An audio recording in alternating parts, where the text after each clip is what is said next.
Bonsoir à toutes et à tous. Je me présente, je suis Virginie Agier, je suis la responsable de centre de Galien Clermont-Ferrand.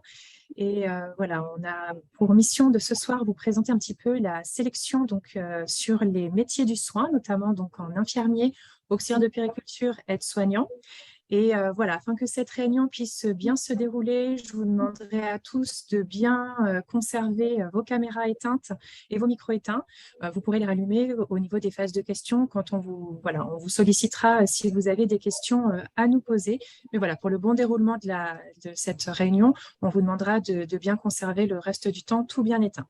Afin d'animer cette réunion, je serai accompagnée d'un de nos enseignants sur Clermont-Ferrand, donc Johan Sarah, que je laisse se présenter. Oui, bonsoir. Donc, Johan Sarah, je suis enseignant en français, littérature, et j'accompagne les étudiants dans la rédaction de leur dossier Parcoursup et également dans le passage du certificat Voltaire, qui parlera aujourd'hui. Merci Johan. Et maintenant, je laisse la parole aussi à une étudiante de pareil, Galien Clermont, donc qui est Stécie Pereira, que je laisse pareil se présenter. Bonjour, moi c'est Stécie et je suis étudiante en classe prépa auxiliaire de périculture au cours Galien de Clermont-Ferrand. Voilà, et on sera aussi accompagné sur le chat par Pierre qui répondra donc à vos questions si vous avez des questions au cours de cette présentation. Alors, bonsoir à tous. On va donc commencer notre présentation. Pour commencer, je vais vous présenter un petit peu les différents métiers, donc infirmiers, auxiliaires de puériculture et aides-soignants. Ensuite, je vous présenterai aussi un petit peu tout ce qui est les modalités de sélection dans les différentes écoles. Et enfin, on vous présentera notre accompagnement chez Cours Galien. Donc, pour commencer, on va commencer par le métier d'infirmier. Donc, les infirmiers, c'est des personnes qui sont indispensables aux médecins, c'est leur allié, c'est leur bras droit, si on peut dire. C'est eux qui vont être donc garants de la qualité des soins. Ils vont donc avoir différents rôles, donc en fonction aussi des structures dans lesquelles ils travaillent. Donc, on peut un petit peu résumer ces rôles à un rôle préventif et informatif. Ils travaillent donc sur prescription du médecin et vont avoir la possibilité de faire le lien entre les malades et aussi le médecin. Et ils vont pouvoir faire notamment la distribution de médicaments, des injections, des prises de sang, etc. Voilà, donc ça va être leurs différents rôles. Au niveau des lieux d'exercice, on va retrouver la majorité des infirmiers qui vont travailler dans les hôpitaux, donc dans les différents services des hôpitaux. On va retrouver aussi dans les cabinets libéraux ou cabinets individuels. Et enfin, on va les retrouver aussi dans tout ce qui va être établissement scolaire, donc comme les collèges, les lycées, où on a toujours un infirmier pour pouvoir être dans les différents lycées, mais aussi au niveau des services de la protection maternelle et infantile, la médecine du travail. Et on va retrouver aussi des infirmiers comme dans des centres de don du sang, mais aussi des casernes de pompiers ou autres. Voilà. Le métier d'infirmier n'est pas cantonné que à être en libéral ou dans les hôpitaux. On peut avoir aussi d'autres rôles avec d'autres missions qui sont tout aussi intéressantes dans d'autres structures. Au niveau donc des différentes compétences qu'on va rechercher, c'est les personnes qui sont infirmières. On vient de le dire, l'infirmier il a un rôle en lien direct avec le patient. Donc, c'est lui qui va être le garant de pouvoir remonter tout ce qu'il va pouvoir discuter avec le patient, notamment au niveau du médecin. On va retrouver aussi un rôle de polyvalence, puisqu'on vient de le décrire, il intervient dans différentes choses, aussi bien des soins que de la transmission d'informations. C'est une personne qui doit avoir des capacités organisationnelles, puisque on le voit bien, il doit coordonner les soins, les remontées des informations au niveau du médecin, mais aussi coordonner les aides-soignants, auxiliaires de puériculture qui peuvent être aussi sous sa tutelle. Ça doit être une personne aussi qui doit être donc capable d'adaptabilité et de réactivité en fonction des situations, avoir une bonne qualité relationnelle. Et on l'a vu notamment dernièrement avec les épisodes de Covid aussi, c'est des personnes qui doivent faire preuve donc d'une certaine endurance. Donc voilà un petit peu pour le métier d'infirmier. Donc si maintenant on s'intéresse au deuxième métier de ce soir, ça va être donc les aides-soignants. Les aides-soignants, quant à eux, ils vont être en contact directement avec les patients. C'est eux qui vont assurer des soins de prévention, de maintien, mais aussi d'éducation et de la santé pour assurer le bien-être des patients et préserver ou les aider à retrouver une certaine autonomie. Donc, ils vont aider tout simplement les patients dans les gestes du quotidien, notamment la toilette, le repas, les aider à s'habiller. Et voilà, ça va permettre comme ça un maintien de l'autonomie donc directement du patient. Ça peut être aussi une personne qui va être là pour le soutien psychologique, qui va pouvoir apporter aux malades et qui est extrêmement important. Et il va avoir aussi un lien avec leur apporter conseils, réconfort, et il va être en lien direct donc avec les infirmiers pour travailler en accord avec les infirmiers pour bien accompagner le patient, soit au niveau des hôpitaux ou autres. Au niveau des lieux d'exercice, là aussi, on va les retrouver essentiellement au niveau des hôpitaux, des cliniques, mais aussi on les retrouve beaucoup dans les maisons de retraite. Et chose qui est un petit peu moins connue, directement au domicile des patients, on peut avoir des aides-soignants là aussi qui viennent accompagner dans le quotidien des patients. Il faut savoir que donc au niveau des compétences qui vont être recherchées pour les aides-soignantes, on va avoir la polyvalence, l'organisation, puisque ce sont quand même des métiers qui sont en tension et qui sont très recherchés à l'heure actuelle. On va avoir aussi tout ce qui est sociabilité. On l'a vu, on est sur des personnes qui accompagnent au quotidien les patients, donc il faut des personnes qui aient le contact facile et qui puissent donc échanger facilement avec les patients. Une bonne résistance psychologique et aussi là, comme pour les infirmiers, de la bonne endurance. Là aussi, je vous rappelle les derniers événements donc, de Covid. Et maintenant, si on s'intéresse au dernier métier, l'auxiliaire de puériculture réalise plus des activités qui sont liées avec un public particulier qui est celui des enfants, pour tout ce qui va être activités d'éveil et de soins qui vont viser tout simplement à leur bien-être, à leur autonomie, mais aussi au développement de l'enfant. Et les différentes missions donc, qui vont lui être prodiguées, on en parlera juste après. Au niveau des lieux d'exercice, là aussi, on va avoir différents lieux d'exercice. On a notamment les hôpitaux, donc notamment dans les services comme la maternité, la pédiatrie, la pédopsychiatrie, la néonatologie, enfin voilà, tous les services où il peut y avoir donc, des enfants. Et ensuite, dans les établissements d'accueil de la petite enfance, notamment les crèches, haltes garderies, centres de la protection maternelle et infantile, et aussi les centres médico-sociaux. Et je vais laisser la parole à Stécie pour qu'elle puisse vous expliquer un petit peu les différents rôles justement de l'auxiliaire de puériculture. Alors, l'auxiliaire de puériculture, donc elle a différentes missions selon si elle est dans un hôpital ou dans un établissement d'accueil de la petite enfance. Dans les hôpitaux, elle va être sous la responsabilité donc, de l'infirmière, de la puéricultrice ou d'une sage-femme, afin de réaliser des soins de prévention, d'éducation à la santé ou à l'ordre national pour préserver ou restaurer l'autonomie de l'enfant. Alors qu'en crèche, elle va être plus dans l'accueil et la garde de l'enfant au sein d'une structure adaptée, donc crèche, centre de PMI, etc. Elle va surtout participer donc, aux activités d'éveil pour participer donc, au bon fonctionnement de l'enfant et elle accompagne l'enfant dans toutes les tâches de sa vie quotidienne, donc que ce soit dans l'habillage, la toilette, le repas, les jeux ou la sieste. Voilà.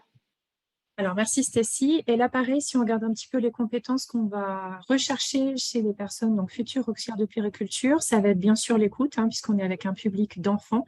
Donc, pareil, de la douceur, mais aussi, voilà, comme ce sont des enfants, beaucoup de vigilance et beaucoup de patience. Donc là, c'est plus, on va dire, des capacités propres aux personnes qu'on va aller rechercher plutôt que des compétences écrites ou autres plus loin pour les infirmiers. Donc voilà, on vient de vous présenter les 3 métiers qui nous intéressent ce soir. Et ce que je vous propose, c'est que si vous avez des questions justement sur ces différents métiers, de pouvoir vous laisser la parole et nous les poser. Alors, est-ce que vous auriez des petites questions? Donc, n'hésitez pas à ce moment-là à désactiver votre micro et à nous les poser.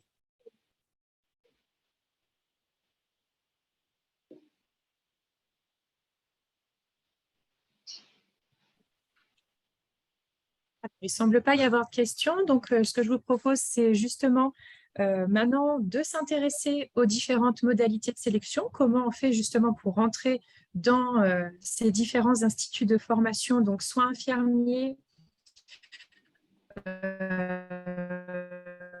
aides-soignants et auxiliaires de puériculture. Donc, je vais me permettre de revenir sur la présentation et donc de passer aux différents modes de sélection. Alors, pour commencer, il faut savoir que les modes de sélection pour l'entrée dans ces 3 types d'écoles a évolué. En effet, jusqu'à 2019, pour pouvoir rentrer dans les instituts de formation de soins infirmiers, d'auxiliaires de puériculture et d'aides-soignants, nous avions un système de sélection des étudiants qui se faisait sur concours. Ces concours étaient représentés par 2 phases. On avait généralement une première phase dite d'admissibilité, qui était généralement une phase écrite où on allait chercher des compétences particulières chez les étudiants. Donc, par exemple, pour les étudiants infirmiers, on avait des phases écrites d'aptitudes mathématiques, de connaissances de culture générale, etc. Et suite à cette phase d'admissibilité, on avait une deuxième phase qui était, elle, d'admission, où là, c'était généralement des oraux, où on allait chercher soit des compétences propres des étudiants, ou du savoir-être, du savoir-vivre, ou de savoir discuter autour de questions, de sujets sanitaires et sociaux. Donc ça a disparu en 2019, puisqu'il y a eu un souhait du gouvernement d'avoir une universitarisation des formations du supérieur. Alors, qu'est-ce que ça veut dire cette universitarisation? C'est que tout simplement, afin que les différentes formations de l'enseignement supérieur puissent être reconnues, notamment au niveau européen, il a été demandé d'avoir en fait une uniformisation des modes de sélection et ensuite des modes tout simplement d'équivalence des différentes formations par l'attribution d'un certain nombre de crédits, les fameux ECTS, qui sont les équivalences entre les différentes formations et qui sont acquises dans toutes les formations du supérieur. Donc, le souhait a été de faire disparaître les concours pour faire intervenir de nouvelles modalités de sélection. En ce qui concerne les instituts de formation de soins infirmiers, on est passé sur une sélection via Parcoursup avec une étude de dossier unique, c'est-à-dire que tout ce qui est phase orale a complètement disparu. Et pour les instituts de formation aides-soignants et auxiliaires de puériculture, on est passé donc à la disparition du concours vers un mode de sélection qui était plus sur un dossier et où après, ou non, on va dire un oral, mais plus du tout sous la forme de concours. Par contre, je vous alerte sur le fait que ce n'est pas parce qu'on a changé le mode de sélection qu'il est plus facile de rentrer dans ces différentes écoles, tout simplement puisque, notamment par l'entrée des formations infirmières sur Parcoursup, on le verra un petit peu après, ça fait augmenter le nombre de vœux qui sont demandés sur cette filière-là, puisqu'il est facile de faire une demande de vœux sur Parcoursup dans cette filière-là qui est extrêmement attractive. Et pareil pour tout ce qui est aide-soignant, auxiliaire de puériculture, ça n'a pas réduit la sélectivité. Malheureusement, on a fait une facilité d'accès pour pouvoir postuler à ces écoles, mais le nombre de places n'a absolument pas évolué. Il est resté le même que celui en 2019. Et donc, forcément, on garde la sélection et la sélectivité qui reste très importante sur ces différentes formations. Alors, avant justement de vous donner les modes de sélection pour les 3 écoles, je voulais déjà dans un premier temps revenir un petit peu sur les calendriers qui vont jalonner un petit peu la vie de l'étudiant sur son année de terminale, avec déjà un petit rappel des grandes échéances sur le baccalauréat. Donc, il faut savoir qu'à peu près à la mi-novembre, on va avoir l'ouverture des banques de sujets, donc pour pouvoir choisir les sujets. Ensuite, comme vous le savez, sur la réforme du baccalauréat, il y a aussi beaucoup plus de contrôle continu qui rentre en jeu. Les étudiants terminales vont conserver 2 spécialités et ils vont passer ces épreuves de spécialité généralement vers la mi-mars.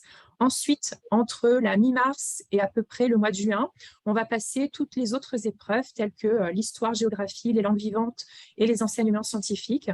Et comme vous l'avez pu l'entendre dernièrement dans l'actualité, c'est ouvert aujourd'hui le passage des épreuves du bac de philo, donc pour les étudiants dans les options générales.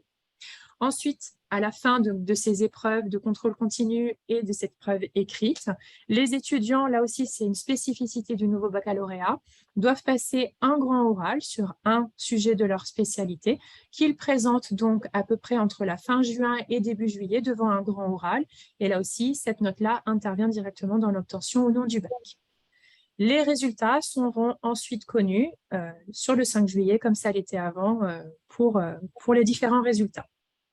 Si maintenant on regarde un petit peu comment vient s'intégrer les différentes échéances et les grandes dates de Parcoursup, il faut savoir que chaque année, la plateforme Parcoursup s'ouvre généralement vers fin décembre, sur la dernière semaine de décembre. Donc, à cette période-là, les étudiants peuvent se connecter sur la plateforme et accéder aux différentes formations qui sont disponibles dans l'enseignement supérieur et sur Parcoursup. Ensuite, ils vont pouvoir tout simplement émettre des vœux, des souhaits d'entrer dans ces différentes écoles. Donc, généralement, ces vœux vont être ouverts à partir de la fin janvier jusqu'à fin mars. Et à la fin mars, les étudiants auront dû formuler l'ensemble de leurs souhaits, donc des différentes écoles dans lesquelles ils souhaiteraient rentrer pour leurs années supérieures. Il faut savoir que la clôture des vœux ne clôture pas l'ensemble du dossier Parcoursup. À la fin des vœux, on ne pourra plus reformuler de nouveaux vœux, mais on pourra modifier son dossier, notamment les différentes rubriques présentes dans Parcoursup, et donc venir agrémenter son dossier jusqu'au 7 avril. Ensuite, du 7 avril jusqu'aux premiers résultats qui ont lieu généralement début juin, on va avoir différentes réponses sur Parcoursup qui vont pouvoir déjà être données à certains étudiants, notamment sur les étudiants où il y a des phases d'admissibilité. Et pour le passage d'oraux, ça va se faire entre justement le début avril et le début juin. Ensuite, à partir de début juin, les premiers résultats seront disponibles pour les différents étudiants. Alors là, je viens de vous parler justement de différents vœux. Donc, ce que je vous propose, c'est structurer pour la suite de la présentation, on va dire, la présentation de Parcoursup sur deux grandes voies. La première, c'est déjà, si vous êtes étudiant en première, qu'est-ce qui va vous attendre, notamment au niveau des vœux. Donc, on va vous présenter un petit peu ce qu'est un vœu, les sous-vœux, etc. On va tout vous expliquer. Et ensuite, pour les étudiants qui sont en terminale, de vous présenter tout simplement, une fois que vous avez vos résultats sur Parcoursup, quels sont les bons réflexes à avoir. Donc, je vais laisser maintenant la parole à Johan, qui va vous présenter justement la sélection sur les infirmiers et vous présenter les vœux juste après. Alors effectivement, sur Parcoursup, on peut formuler jusqu'à 10 vœux au maximum et 5 vœux dans les métiers paramédicaux, sachant qu'un vœu égale un groupement. Donc là, on a l'exemple sur la diapo de l'IFSI de Franche-Comté, où on voit qu'il y a plusieurs instituts, donc par exemple celui de Besançon, de Montbéliard, etc., qui représentent 6 sous-vœux. Donc tout ça, c'est un groupement, un regroupement, donc qui correspond à un vœu. Et on peut sélectionner jusqu'à 20 sous-vœux, ce qui est possible par exemple en Ile-de-France, où on trouve une trentaine d'écoles à peu près. Donc on peut choisir jusqu'à 20 instituts. Donc ça, c'est la première chose qui est importante. Ce qu'il faut savoir, on le disait précédemment, c'est que c'est une formation qui est extrêmement demandée. Donc, le tableau en bas confirme par des chiffres. En 2020, on avait 612 000 vœux formulés sur la plateforme, avec un nombre de places qui était d'environ 25 000 et pour 325 écoles. Vous voyez, ça correspond à 30% de vœux confirmés en moyenne. Donc, c'est une formation qui est extrêmement demandée. C'est même la première qui est demandée sur Parcoursup. Et c'est pour cette raison que les vœux doivent être bien formulés et surtout que le dossier Parcoursup doit être bien rempli, complet, exhaustif. Et je vais justement en parler dans la diapo suivante. Donc, en fait, il y a plusieurs attendus nationaux pour ce métier. En premier lieu, les intérêts, évidemment, pour les questions sanitaires et sociales. C'est-à-dire que l'étudiant doit avoir des connaissances déjà dans ces domaines-là. Il doit également savoir mobiliser ses compétences, aussi bien à l'oral qu'à l'écrit. Savoir faire preuve, bien sûr, de savoir-être, d'empathie, et également avoir des qualités humaines et des capacités relationnelles. Ce sont vraiment des priorités dans ces métiers-là. On l'a dit aussi précédemment, des compétences organisationnelles, parce que c'est un métier qui en nécessite énormément. Et puis, bien sûr, des aptitudes à la démarche scientifique, ce qu'il faut absolument valoriser dans le dossier. Souvent, c'est une lacune. Maîtriser, bien sûr, les bases de l'arithmétique, par exemple. Mais voilà, en tout cas, avoir déjà d'entrer dans une démarche qui soit scientifique et plus simplement scolaire. Donc, c'est un passage qui est assez nécessaire et qu'il faut vraiment mettre en avant dans le dossier. C'est-à-dire qu'il ne faut plus avoir un statut qui soit scolaire, mais montrer qu'on a un pied, entre guillemets, dans le métier et qu'on a déjà des compétences professionnelles qu'on va mettre au service du métier. Donc, j'insiste encore une fois sur la nécessité de bien remplir ce dossier Parcoursup qui contient un projet de formation motivé qui est essentiel, effectivement, mais pas seulement, hein. Il y a aussi des rubriques qui concernent les activités et centres d'intérêt de l'étudiant et qui sont très regardées et très appréciées de la part des jurys. Donc, on y parle en général de son rapport à la culture, de ses passions, plus généralement voilà, de ses connaissances et de ses qualités en matière voilà, de questions sanitaires et sociales, de son engagement aussi dans les associations, dans des clubs sportifs. Donc, tous ces éléments sont extrêmement importants. Ils doivent travailler ensemble, en cohérence et en synergie dans le dossier, hein, pour vraiment répondre aux attendus nationaux que j'ai décrits. Donc, il faut faire évidemment un travail de mise en cohérence entre les compétences, les qualités d'étudiants, entre ses expériences, et pas seulement scolaires, mais elles sont aussi professionnelles, semi-professionnelles, associatives, etc. Ses activités diverses, son cursus scolaire, et puis bien sûr se mettre au service, comme je disais, de la formation qui est souhaitée pour pouvoir l'anticiper au maximum.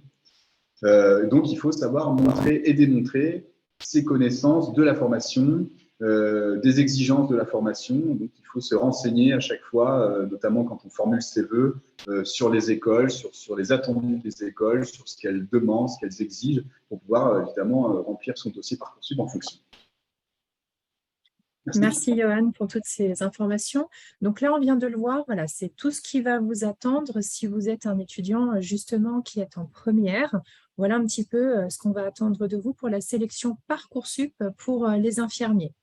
Donc si maintenant vous êtes étudiant justement en terminale et que voilà, ça y est, vous avez fait vos vœux au mois de mars et que depuis le début juin, vous avez vos premiers résultats, il faut savoir qu'au niveau des résultats, là aussi, on va avoir deux grandes phases, la phase principale et la phase complémentaire. Donc, au niveau de la phase principale, c'est que tout simplement, les étudiants vont recevoir des propositions d'admission au fur et à mesure en continu, soit par alerte SMS, soit par mail, leurs résultats justement à leurs différents vœux. Donc, il faut savoir que ce dossier va être actualisé chaque jour, voire chaque matin, voire même dans la journée. Donc là, on va avoir une dynamique très importante sur les résultats. Il faut savoir que, on vient de le voir, que pour les infirmiers, on a beaucoup de demandes. C'est le plus grand vœu qui est demandé sur Parcoursup. On l'a vu en 2020, jusqu'à 620 000 demandes. Donc, il faut savoir qu'on peut très vite être positionné très loin sur les listes. Donc ça, c'est pas grave. Il faut savoir que dans ces premières phases, justement, on va remonter très rapidement dans les listes d'attente et donc on va pouvoir potentiellement être pris. Il faut savoir que si par exemple on prend le cas d'un étudiant qui a fait la demande de 3 IFSI, par exemple l'IFSI de Besançon, l'IFSI de Clermont-Ferrand et l'IFSI de Bourges, il se peut qu'au moment des résultats de Parcoursup, l'étudiant reçoive une acceptation de rentrée pour, par exemple, l'IFSI de Besançon et l'IFSI de Bourges, mais que son souhait principal, ce soit l'IFSI de Clermont-Ferrand. À ce moment-là, il va être sur liste d'attente sur Clermont-Ferrand, mais il sera accepté sur les IFSI de Bourges et de Clermont. À ce moment-là, la plateforme Parcoursup va demander à l'étudiant de faire un choix entre l'IFSI de Bourges et de Clermont. Donc, l'étudiant devra choisir. Au moment de faire ce choix, ça annulera forcément la deuxième proposition d'admission, mais ça n'annulera pas la liste d'attente sur Clermont-Ferrand et l'étudiant pourra laisser encore ce vœu-là courir et donc remonter sur la liste d'attente pour espérer être peut-être plutôt pris dans Clermont-Ferrand, qui est l'IFSI qui l'intéresse. Donc cette phase-là, elle est extrêmement importante et il faut bien faire attention entre les choix d'admission qu'on vous demande, mais de ne pas clôturer votre dossier pour, par exemple, peut-être laisser encore un vœu augmenter dans les listes d'attente et qui serait plus votre souhait. Donc ça dure à peu près de début juin jusqu'au 15 juillet. Ensuite, à partir du 23 juin, pour les étudiants qui n'auront reçu aucune admission et qui donc n'auront aucune formation dans lesquelles accéder à l'enseignement supérieur, Parcoursup proposera donc une deuxième phase, la phase complémentaire dite d'admission, où là, on proposera aux étudiants de refaire jusqu'à 10 vœux maximum sur les formations qui ont encore des places qui sont disponibles. Et à ce moment-là, l'étudiant pourra reproposer des instituts de formation dans lesquels il souhaiterait rentrer pour le supérieur. Donc ça, c'est un petit peu, voilà, ce qui est important de connaître pour les étudiants qui sont à l'heure actuelle en terminale. Si maintenant, on s'intéresse à une facette particulière du métier d'infirmier, qui est les forces armées. Il faut savoir que c'est le seul école, donc il n'y en a qu'une en France, qui est à Bron, qui vont vous permettre d'intégrer justement les forces armées en tant qu'infirmier. Et cette école donc se situe près de Lyon. Et elle a la particularité d'avoir conservé justement le concours. Donc là aussi, il y a une réforme le concours qui a été une épreuve français et culture générale et ensuite une épreuve d'aptitude mathématique. Suite à cette admissibilité, l'étudiant aura un entretien d'admission pendant lequel il va y avoir 2 phases. Une première phase d'une préparation d'un sujet relatif à un thème sanitaire et social qu'il devra préparer et ensuite exposer à un jury qui le questionnera sur ce thème-là, suivi d'un entretien de motivation. Et en parallèle, on aura aussi des épreuves qui sont cette fois-ci plus de l'ordre sportif, puisque c'est pour rentrer dans les forces armées et qui sont obligatoires. Et ces épreuves vont être la course à pied, des tractions, des suspensions à la barre fixe, du gainage abdominal et de la natation. Au niveau un petit peu des échéances qui vont être connues sur les infirmiers des forces armées, il faut savoir que vous pourrez faire votre demande d'accessibilité au concours généralement de la mi-novembre au mois de décembre. Ensuite, les épreuves d'admissibilité, donc les épreuves écrites, ont lieu généralement début mars. Et enfin, les épreuves d'admission, donc c'est-à-dire les oraux et les épreuves sportives, se déroulent quant à elles au mois de juin jusqu'à début juillet pour avoir des résultats, si on est pris ou non dans cette école, à peu près au mois de juillet. Si on regarde là aussi la sélectivité, il y a environ chaque année 2700 étudiants qui proposent ce concours, qui essayent de rentrer justement en tant qu'infirmier des forces armées pour seulement 80 places. Et comme je vous le disais tout à l'heure, il n'existe qu'une école en France qui fait l'accès spécifique donc, à ce métier. Et donc, ce qui fait un taux d'intégration qui est extrêmement faible puisqu'on est seulement donc à 3% d'intégration dans ces écoles-là. Donc, nous, sur le cours Galien, si vous êtes intéressé, on peut vous proposer un accompagnement spécifique pour entrer via ce concours, donc par un accompagnement en distanciel pour vous accompagner. Et on va s'intéresser maintenant donc aux deux dernières écoles qui nous intéressent, donc les instituts de formation en aide-soignants et en auxiliaire de puériculture. Donc, en ce qui concerne les soignants, on va être sur là aussi quelque chose qui va être extrêmement sélectif. Donc, si on regarde un petit peu les chiffres, on a environ 430 écoles sur toute la France pour 9000 places de disponibles qui font donc voilà, un taux d'intégration d'environ 10%. Donc, il y a beaucoup de candidats pour peu de places, donc ça reste là aussi extrêmement sélectif. Pour pouvoir y rentrer, on n'est pas sur une sélection Parcoursup, comme je vous l'ai dit tout à l'heure, mais plutôt sur une sélection par dossier suivie d'une épreuve orale. Donc, sur cette sélection par dossier, on va donc devoir constituer un dossier qui est constitué donc d'une lettre de motivation et d'un curriculum vitae, mais aussi d'une analyse de situation personnelle ou professionnelle. Et ensuite, une fois que ce dossier est analysé, l'étudiant se va proposer un entretien d'oral d'admission pour connaître un peu les motivations de l'étudiant et pouvoir parler autour donc de son projet. Et je vais maintenant laisser la parole à Cécile qui va vous présenter justement la sélectivité sur les auxiliaires de puériculture. Alors, pour les auxiliaires de puériculture, donc l'admissibilité, donc c'est la constitution d'un dossier aussi. Donc, avec un CV, une lettre de motivation manuscrite et une analyse de situation personnelle ou professionnelle manuscrite aussi. Le dossier est à rendre courant avril. On a environ 1 ou 2 semaines pour l'envoyer à la poste en recommandé. Et les résultats donc, sera sur le site de l'IFAP au courant du 1er juillet à 14h. Et voilà. Justement, est-ce que Cécile, vous pourriez justement, comme vous les avez fait cette année, ces dossiers donc de sélection pour entrer en école d'auxiliaire de puériculture, nous expliquer justement ce que c'est que cette analyse de situation personnelle ou professionnelle? Alors, l'analyse de situation personnelle ou professionnelle, c'est la description d'un moment de notre vie où on a fait aptitude de compétences justement qui est reliée au métier, donc pour moi d'auxiliaire de puériculture. Voilà, pour résumer un petit peu, ce qu'on va attendre là dans ces analyses de situation professionnelle ou personnelle, c'est tout simplement de prendre un exemple de notre vie qu'on a vécu soit en personnel, soit en professionnel, dans lesquels on a pu déjà faire preuve de compétences pour le futur métier qu'on prépare, donc soit d'auxiliaire de puériculture, soit d'aide-soignant. Donc là aussi, pour reprendre un petit peu les chiffres sur les auxiliaires de puériculture, on a environ 4000 places qui sont proposées aux étudiants dans 120 écoles. et ce qui représente environ seulement, voilà aussi, on a un nombre de candidats qui est important et on a généralement un taux d'intégration qui est aux alentours de 8%. Donc là aussi, beaucoup de sélectivité sur ces filières-là. Donc maintenant qu'on vous a justement présenté un petit peu les différents modes de sélection, aussi bien sur Parcoursup ou sur sélection dossier, est-ce que vous auriez des questions à nous poser justement sur ces modes de sélection, des choses que vous n'auriez pas compris et que vous aimeriez que l'on vous explique un peu plus en détail? Donc pareil, je vous laisse la parole. N'hésitez pas à activer votre micro si vous avez des questions à nous poser.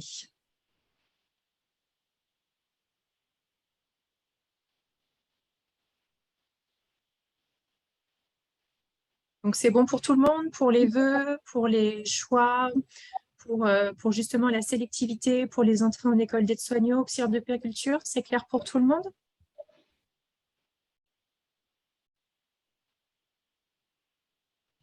Est-ce que Pierre, peut-être, tu avais peut-être des questions sur le chat qui seraient remontées? Alors justement, pas de questions sur le chat, donc bon, n'hésitez pas, comme Virginie vous le dit, en tout cas de lever la main ou même de rédiger une question si vous êtes un petit peu timide directement dans le chat. Voilà, on se fera un plaisir évidemment d'y répondre. On vous laisse encore quelques secondes avant de passer à la suite.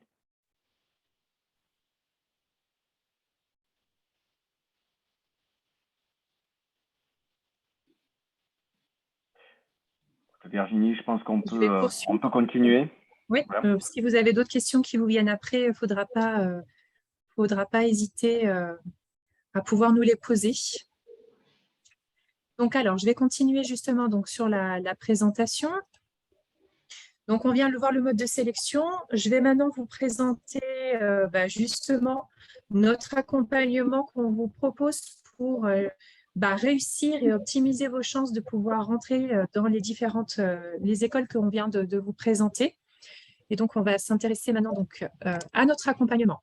Alors, au niveau de notre calendrier de formation, que ce soit pour les instituts de soins infirmiers ou les écoles d'aides-soignants ou auxiliaires de puériculture, notre formation donc, de préparation, comme je vous le disais, va être là pour maximiser vos chances et vous donner toutes vos chances de réussite pour entrer donc, dans les écoles derrière. Donc, c'est une formation qui se dispense de à peu près mi-septembre jusqu'à on va dire mi-mars ou fin septembre, fin mars. On a en tout 18 semaines de cours et on va avoir sur ces différentes semaines de cours 3 semaines de stage obligatoire.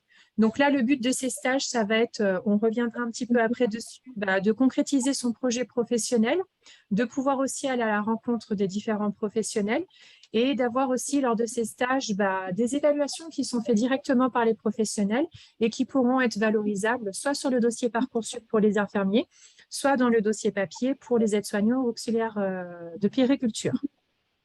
On va avoir aussi des assimilations des enseignements des premières années des écoles.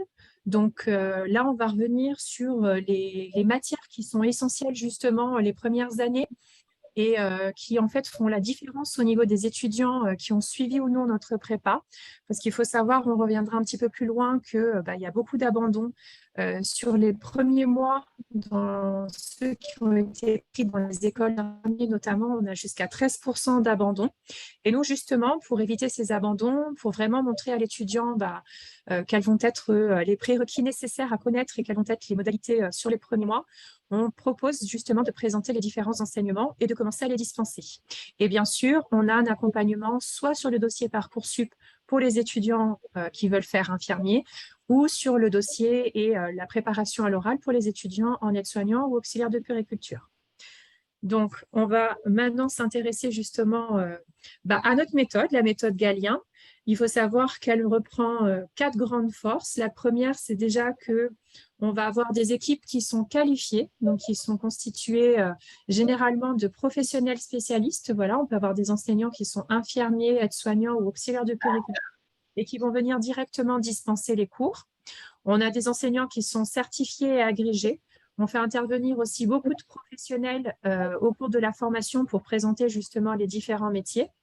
Et on va avoir aussi, notamment pour les infirmiers des forces armées, des experts des sélections justement et des concours. Voilà, donc notre équipe est parfaitement adaptée pour accompagner les étudiants. Ensuite, On a la force aussi de notre réseau. Il faut savoir que les cours Galien sont présents dans 16 grandes villes dans toute la France, qui nous permet d'avoir un rayonnement au niveau des différentes écoles, justement d'aides-soignants, auxiliaires de périculture et infirmiers. Et c'est grâce à cette expérience qu'on a dans les différentes villes qu'on peut aussi ensuite diriger les étudiants dans ces différentes écoles pour favoriser aussi leur chance d'être pris dans le choix de métier qu'ils souhaitent. On a aussi des référents pédagogiques nationaux qui vont être garants tout simplement de la bonne progression pédagogique qui soit le plus au fait et le plus à même d'accompagner le mieux nos étudiants. Et on a aussi un certain nombre de formations en e-learning, notamment sur la formation donc, pour les infirmiers des forces armées, qui peuvent être disponibles donc, en e-learning.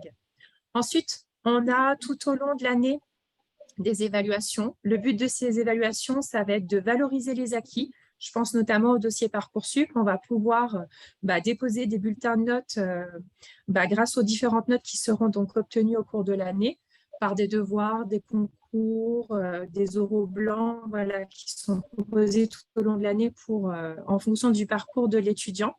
Il y aura aussi le passage du certificat Voltaire. Comme on l'a vu tout à l'heure, un des grands attendus nationaux, ça va être des compétences rédactionnelles pour pouvoir intégrer notamment les instituts de soins infirmiers. Donc là, on propose le passage du certificat Voltaire que Johan vous détaillera un petit peu plus loin. Donc, c'est tout simplement un certificat en orthographe et en grammaire. Et là aussi, on va pouvoir avoir un certain nombre d'entraînements en e-learning pour que l'étudiant puisse continuer à apprendre aussi par lui-même, par différentes plateformes, notamment Studus, qui leur sont mis à leur disposition. Et enfin, l'accès à nos locaux, puisqu'on a des locaux qui sont dans certains centres ouverts jusqu'à 7 jours sur 7, avec l'accès à un réseau Wi-Fi et des salles de travail pour pouvoir travailler dans les meilleures conditions. Je vais maintenant laisser la parole à Johan, qui va vous présenter un petit peu justement nos offres de formation. Oui, alors il faut savoir que la méthode Galien s'articule autour de 4 grandes étapes ou objectifs. Le premier étant de consolider et d'acquérir des bases solides pour pouvoir anticiper au mieux cette première année de formation. Il faut savoir aussi que le premier semestre en IFSI, par exemple, est très exigeant, avec beaucoup de cours théoriques et puis aussi un stage pratique où on est directement sur le terrain, qui peut être complètement nouveau pour certains étudiants. Donc, on aide vraiment à anticiper au mieux ce passage-là, ce stage et puis cet accompagnement théorique. Donc, en assurant des bases solides dans toutes les disciplines et dans toutes les matières, aussi bien scientifiques que littéraires. On anticipe donc sur le programme de la formation qui est maîtrisé, qui est connu par les enseignants. Et puis, on passe, on l'a dit, le certificat Voltaire, donc, qui est un diplôme qui permet de valider dans un premier temps et de valoriser son niveau en orthographe et en grammaire. Donc, on le passe sous forme d'examen directement dans les locaux en présentiel. Et donc, on accompagne les étudiants en individuel et en collectif dans le passage de ce certificat, donc directement sur une plateforme qui est dédiée au certificat Voltaire, en classe, en cours, ou alors directement avec l'étudiant lui-même. Dans un second temps, donc, on va chercher à construire et à valoriser notamment le dossier Parcoursup de l'étudiant, qui est extrêmement important, je l'avais dit, qui doit être bien renseigné, qui doit être très exhaustif, qui doit dresser un portrait qui soit le plus complet de l'étudiant. Donc, on va mettre en valeur plusieurs points, notamment l'immersion dans le métier. Je l'avais dit, c'est une étape extrêmement importante, puisqu'en fait, on doit aussi prouver au jury qu'on a un pied dans le métier.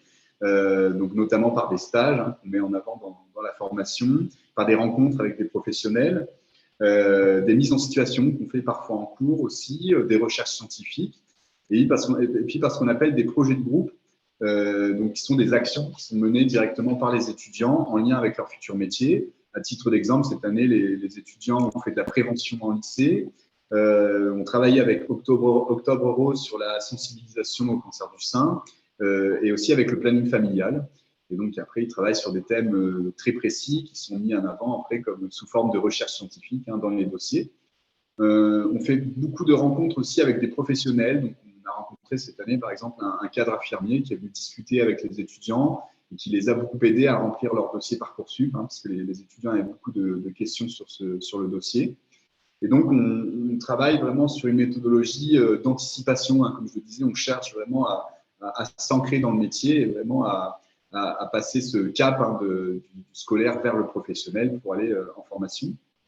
Donc, ce qui amène à ce troisième temps où il s'agit de concrétiser un petit peu son projet professionnel, à rédiger ce projet de formation motivée dont on parlait précédemment, donc en mettant en avant au maximum les motivations et puis les compétences de l'étudiant au service de la formation qui est demandée, de l'UFSI qui est demandée. On valorise ses expériences, comme je disais, qui ne sont pas seulement scolaires, mais aussi professionnelles, associatives, culturelles, etc. Tout compte et tout a une importance dans ce dossier. Et on étudie beaucoup aussi la stratégie des vœux sur Parcoursup, c'est-à-dire qu'on va vraiment se renseigner sur chaque école qui intéresse les étudiants pour pouvoir répondre au mieux avec son profil à ces attendus-là, à ces demandes-là. Donc on les étudie dès le début d'année sur Parcoursup et jusqu'au moment où on va formuler ses vœux. Donc on arrive logiquement à cette quatrième étape il s'agit de réussir donc en se préparant à ces formations qui sont extrêmement sélectives, on l'a dit, en travaillant énormément sur les motivations pour que l'étudiant soit le plus solide possible, le plus polyvalent possible au moment de ce passage-là. Et puis bien sûr avec ce réseau d'écoles nationales en partenariat donc avec les centres Gallien et puis en étudiant bien sûr toutes les formations. Alors pour cela, je passe à la diapo suivante. On a également 4 grands axes qui sont donc l'anticipation. Donc on va dans cet accompagnement travailler dès l'été sur des conventions de stage pour essayer de trouver le plus possible durant l'année. On essaie de faire 2 stages en général en moyenne pour ces formations. On propose aussi dès l'été des cahiers d'été de remise à niveau. Donc, l'étudiant va commencer à se questionner un petit peu sur son rapport aux soins, aux domaines sanitaires et sociaux.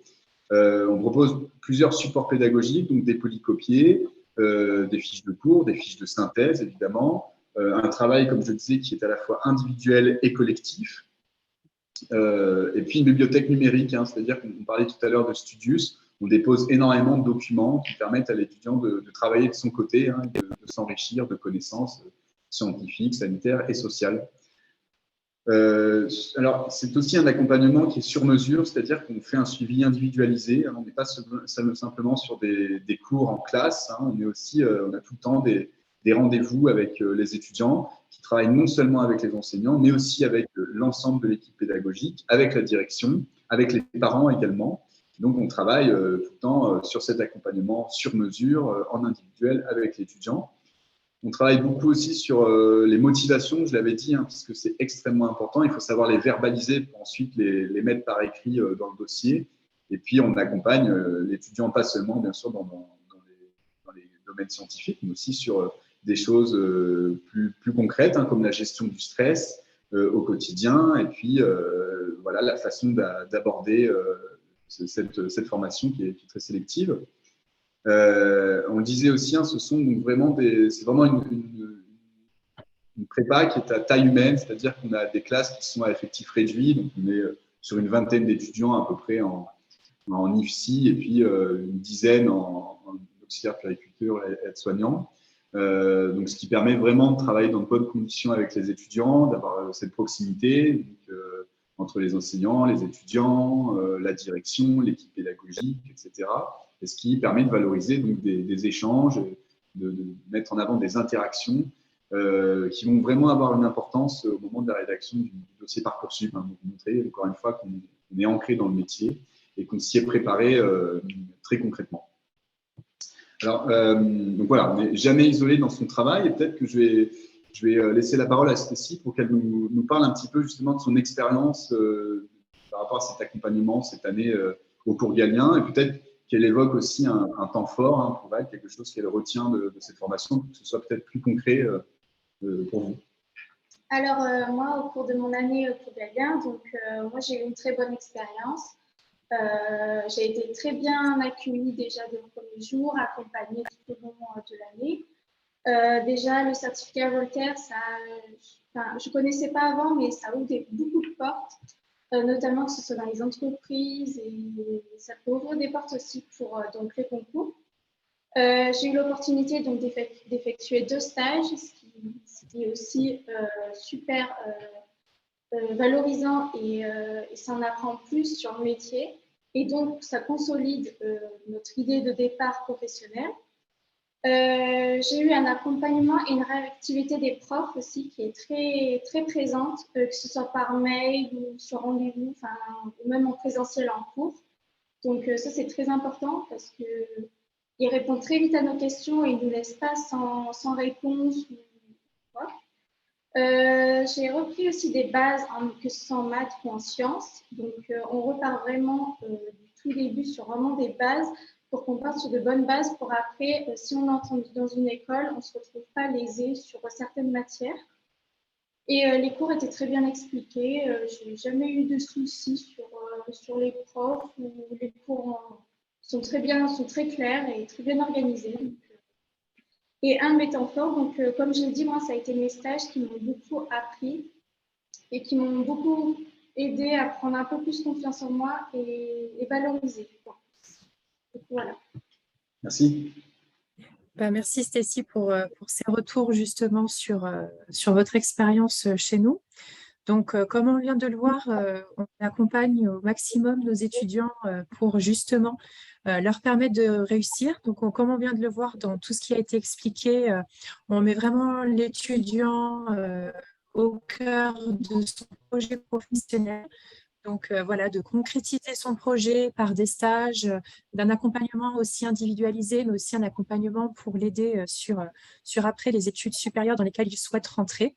Voilà, donc c'est quelque chose qui est quand même extrêmement important, puisque, comme je vous l'ai dit tout à l'heure, comme je vous l'ai déjà évoqué, on l'a vu sur tout ce qui va être les infirmiers. On a eu voilà, des rapports dernièrement qui ont été émis et qui disent qu'on a à peu près 13% d'abandon sur la première année. Donc voilà, le fait de faire aussi les cours Galien, notre accompagnement vous permet de pouvoir vraiment concrétiser votre projet, d'être sûr de votre projet professionnel, de ne pas découvrir ce qui va vous attendre aussi dans tout simplement les instituts de formation qui sont juste après. Et donc, voilà, ça permet aussi de diminuer les taux d'abandon au niveau donc, des différentes écoles, puisque voilà, le mode de sélection aujourd'hui se fait seulement sur un dossier Parcoursup pour les infirmiers et sur un dossier de motivation pour les aides-soignants auxiliaires de périculture. Donc, voilà, ça reste quand même quelque chose qui n'est pas forcément maîtrisé quand on est notamment néo-bachelier et qu'on a besoin d'être accompagné pour maximiser et favoriser ses chances. Si maintenant, justement, on s'intéresse justement à nos réussites au niveau des cours Galien, donc je vous ai remis en bas les différents taux de sélection en moyenne sur Parcoursup. On l'a vu tout à l'heure, on était à peu près à 30% sur les infirmiers, 10% sur les infirmiers des forces armées, 10% aussi sur les aides-soignants et 8% sur les auxiliaires de puériculture.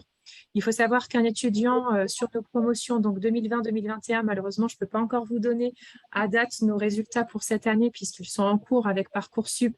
Et comme vous l'a expliqué tout à l'heure, Stécie, sur les auxiliaires de puériculture, ce ne sera, et pareil pour les aides-soignants, que début juillet. Donc, je vous donne les résultats de l'année dernière. Donc, on avait, nous, 64% de réussite sur les infirmiers. Il faut savoir que sur les infirmiers des forces armées, on n'a pas encore de recul sur notre accompagnement puisque c'est un nouveau concours qui est cette année, que les premiers résultats seront, comme je vous le disais, pareil, début juillet. Et par contre, sur les aides-soignants auxiliaires de puériculture, on a eu des très, très bons résultats puisqu'on avait entre 90 et 80% de réussite à l'entrée dans toutes ces écoles. Donc, vous voyez, là, on voit bien que notre méthode est efficace et permet vraiment de favoriser les chances aux étudiants de pouvoir rentrer après dans les différentes écoles. Donc, ce que je vous propose avant de clôturer justement cette présentation sur les accès à ces différentes formations et ce que nous venons de vous présenter, notre accompagnement, peut-être de passer là encore à une petite phase de questions. Est-ce que vous auriez des questions à nous poser maintenant qu'on vous a tout présenté ?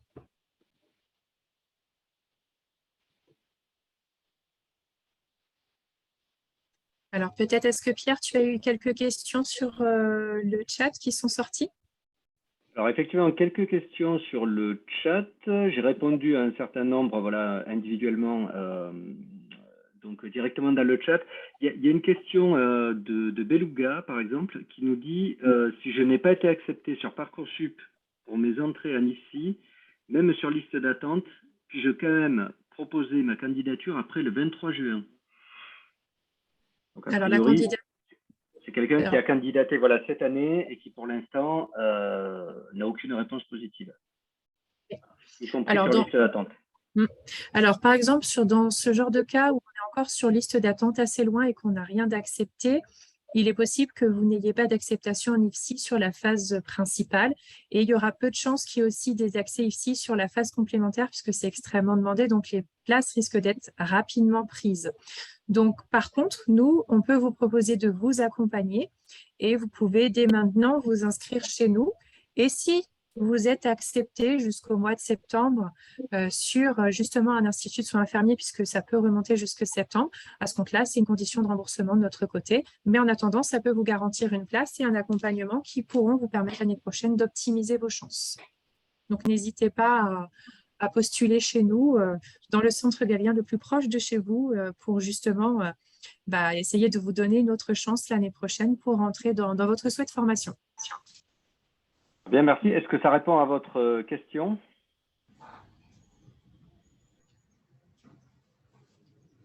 Bon, a priori, oui, j'imagine. Bonjour. Bonjour. Je profite, la question est très intéressante puisque c'est pour ça que je suis là aujourd'hui. On peut postuler chez vous jusqu'à quand exactement? Parce que si vous être en classe réduite, donc nous on est en Île-de-France, si vous êtes en classe réduite, je pense qu'il y a pas mal de demandes aussi. Donc, oui, effectivement, dernièrement, on est extrêmement sollicité. Voilà, on avait déjà nos effectifs qui étaient quand même assez remplis. Là, avec les derniers résultats de Parcoursup, on recommence à être énormément sollicité. Donc, si notre accompagnement vous intéresse, et voilà, je vous le redis, on fonctionne par un système. Si jamais vous êtes pris après, vous aurez toujours la possibilité de vous désinscrire, de ne pas tarder à vous inscrire pour justement vous assurer une place chez nous, puisque les places sont assez chères. Et après, vous risquez de ne pas être prise. Donc, je vous invite à faire la démarche assez rapidement pour vous assurer tout du moins, si vous n'êtes pas prise, de pouvoir avoir quelque chose l'année prochaine et de pouvoir vous aider surtout dans votre projet d'orientation. Parfait, merci. Alors, nous avons... Pardon. Allez-y. Terminé. Je voulais savoir sur pour les stages, j'ai pas bien noté. Pour les stages, vous faites une aide à la recherche ou alors c'est la personne qui fait une recherche de stage? Alors, oui, je vois votre question. Dans une première instance, on va vous laisser chercher parce que c'est vous qui voulez savoir quelle facette du métier vous voulez explorer par rapport à votre souhait après d'orientation. Si après, tout de même, vous rencontrez des difficultés pour trouver un stage, il y a des cours justement de recherche de stage qui sont là pour vous accompagner. Et après, nous, on garde dans tous les centres des listes de lieux où nos étudiants ont déjà été pris en stage et on peut vous les fournir pour que vous puissiez là aussi vous aider dans vos recherches de stage. Mais voilà, il y a des cours spécifiques qui vous sont proposés pour vous aider dans vos démarches, tout comme on vous aidera, si vous le souhaitez, à relire vos CV, lettres de motivation pour démarcher ces différents stages. D'accord. Et comme les cours s'arrêtent en mars, l'élève, vous donnez des conventions de stage, par exemple, pour la suite? Genre un stage de mars à juin qui serait bien... Oui, pourquoi pas. On peut, si l'étudiant souhaite continuer à faire d'autres stages, faire la proposition de stage. On peut aussi avoir, comme c'est des périodes qui s'approchent des périodes, on va dire, estivales, avoir des étudiants qui postulent aussi dans des EHPAD ou autres pour justement venir aider les équipes en période estivale. On peut avoir aussi des étudiants qui travaillent. Et ça, c'est des choses aussi, si on le sait à l'avance et qu'on sait qu'on fait ce genre de démarche, qui peut être valorisé aussi dans le dossier de Parcoursup, même si ça n'a pas encore été valorisé par la réalisation de ces stages ou de ce travail, mais qui peuvent, voilà, aussi, si c'est connu, être aussi un élément supplémentaire dans le dossier Parcoursup. Parfait, merci beaucoup. Je vous en prie. Alors ensuite, nous avons des questions dans le chat, oui, bon, sur le tarif de l'accompagnement. Donc ça, je vais vous mettre un lien dans le chat pour que vous puissiez télécharger la brochure. Donc, vous aurez tout le détail du tarif, des modalités de paiement, etc. Quels sont les critères de sélection pour entrer au cours galien? Question de Sidonie. Alors, au niveau des critères de sélection, c'est surtout déjà que vous ayez votre baccalauréat. Et ensuite, c'est au niveau de votre dossier sur vos notes de terminale, de voir que le projet est cohérent avec ce que vous avez fait jusqu'à aujourd'hui. La sélection, c'est qu'en fait, tout simplement, on ne va pas prendre des étudiants qui ne seront pas pris du tout dans les instituts de soins infirmiers, qui auraient un profil qui n'est pas pris, on va dire. On aura ce droit de réserve de ne pas forcément accompagner l'étudiant parce que derrière, on ne pourra pas optimiser ses chances. Mais après, sinon, il y a, voilà, c'est surtout au niveau, on va dire, du comportement et de la capacité de travail de l'étudiant. C'est les seules choses qu'on va.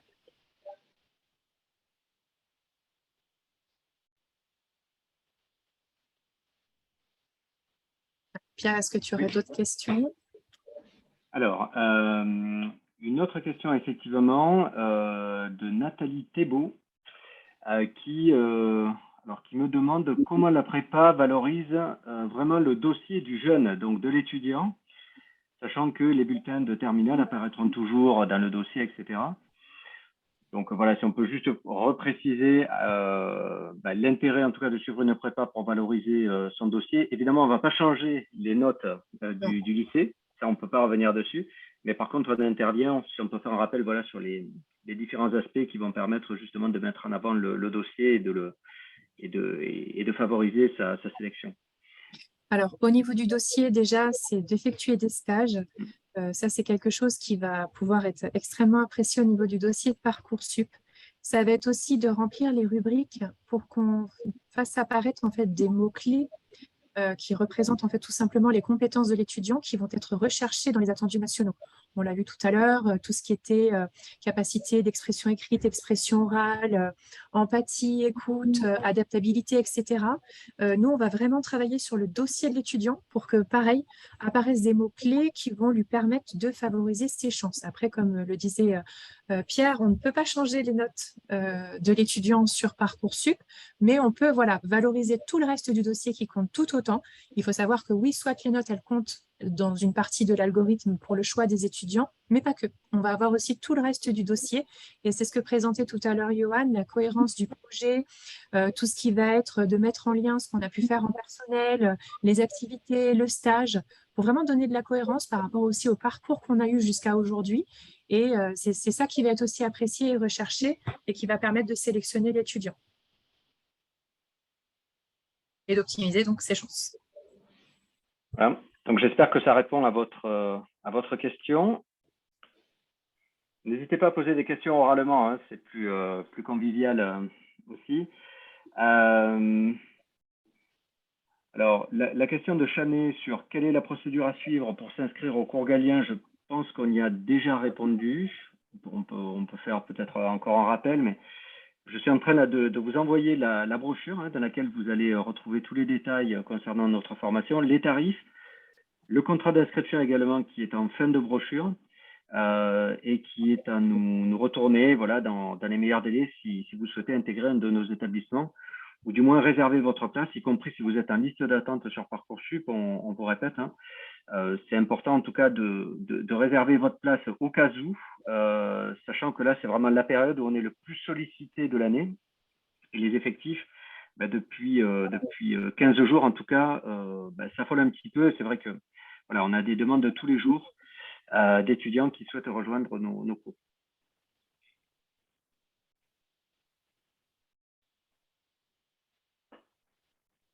Alors, je viens de voir apparaître une question justement, savoir si les notes qui sont obtenues sur cours Galien sont visualisables sur Parcoursup. Oui, on a la possibilité de, comme tous les établissements lycées ou établissements supérieurs, que l'étudiant puisse rentrer pour notre année de préparation chez nous des bulletins avec les appréciations.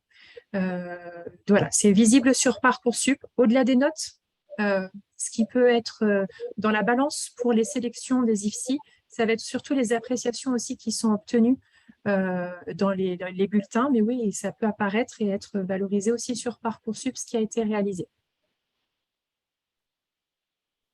Je ne sais pas si ça répond à votre question. Oui, ça a l'air de répondre. A priori, oui.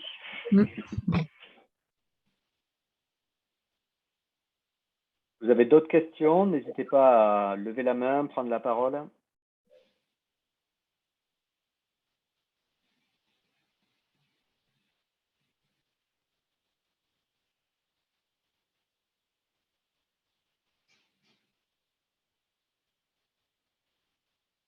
Alors, on vous incite également à consulter notre site internet. Je vais vous remettre l'adresse dans le chat, sur lequel vous aurez accès notamment à tous les événements à venir. Je pense notamment aux journées portes ouvertes ou aux événements de ce type qui sont organisés dans les différents centres Galien Tremplin Sup au niveau national.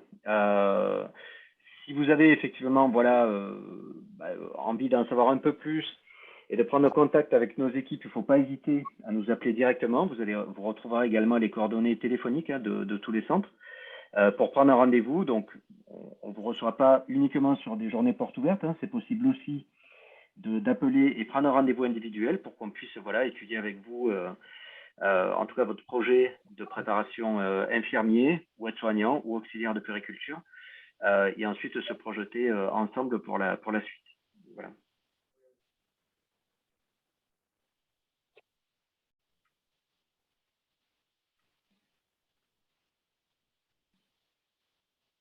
Des questions, n'hésitez pas. Oui, est-ce que d'autres personnes ont des questions? N'hésitez pas, hein, si on est là pour y répondre.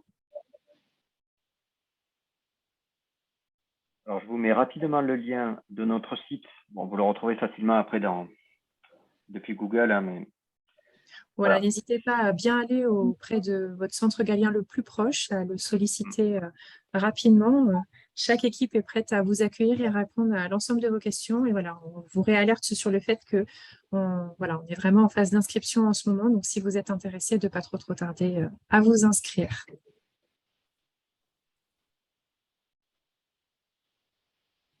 Bien, donc, s'il n'y a pas de questions supplémentaires, je pense qu'on peut conclure, Virginie. Bon, en tout cas, merci à tous d'avoir participé à cette présentation. Voilà. Il y a une dernière question de Serena. Où devons-nous aller pour nous inscrire? Eh bien, pour vous inscrire, comme on vient de le dire, le plus simple, c'est de prendre contact avec le centre Galien le plus proche de chez vous. Vous retrouvez les coordonnées, donc les numéros de téléphone, adresses et les villes sur lesquelles nous sommes présentes directement sur notre site internet. Je vous ai mis le lien juste avant dans le chat. Et voilà, prenez un rendez-vous au plus vite pour qu'on puisse vous recevoir soit individuellement, soit sur une de nos dernières journées portes ouvertes qui seront organisées sur fin juin, voire début juillet, en fonction des écoles.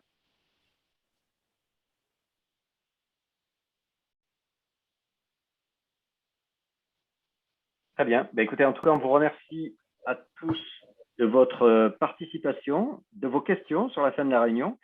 On vous souhaite, pour ceux qui sont en attente, en tout cas, des résultats Parcoursup, évidemment, une issue positive dans les semaines à venir. Et on reste évidemment à votre disposition, toutes les équipes du cours Galien, pour répondre à vos questions et vous accompagner et vous inscrire, évidemment, pour l'année prochaine, pour ceux qui souhaiteront intégrer nos écoles et nos formations. Très bien. Merci à tous. Merci. Bonne soirée. Bonne soirée à tous.